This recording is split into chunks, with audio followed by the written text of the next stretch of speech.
શહેર નજીક જાંબુઆ પોર પાસે 12 થી 15 કિલોમીટર જેટલો ટ્રાફિક જામ જોવા મળ્યો છે.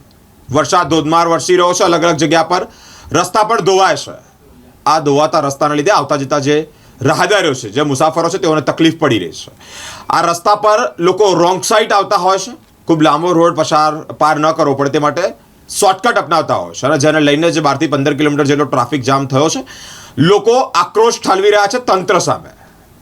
થોડાક જ વરસાદની અંદર રોડ રસ્તા ધોવાય છે, જેને લઈને જ લોકોને તકલીફ પડી રહી છે.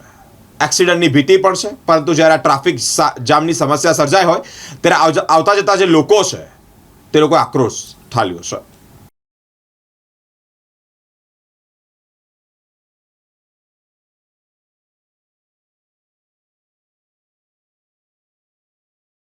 રોડ ટ્રાફિક જામના દ્રશ્યો સર્જાય છે. રોજને રોજ તમે મુસાફરી કરતા હોય છે, શું કહેશો?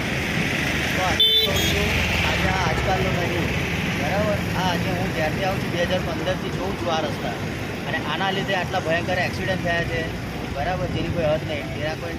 જેના ઘરના કોઈ મરી જાય એને ખબર. આટલા વર્ષથી આવું બધું ચાલે છે, તો આ લોકો શું કરે છે પ્રશાસનવાળા, બરાબર? અને આટલા મોટા મોટા ખાડા પડે તો આ લોકો કામગીરી કરે છે, તો આ લોકો આ કઈ રીતના મટીરિયલ વાપરે?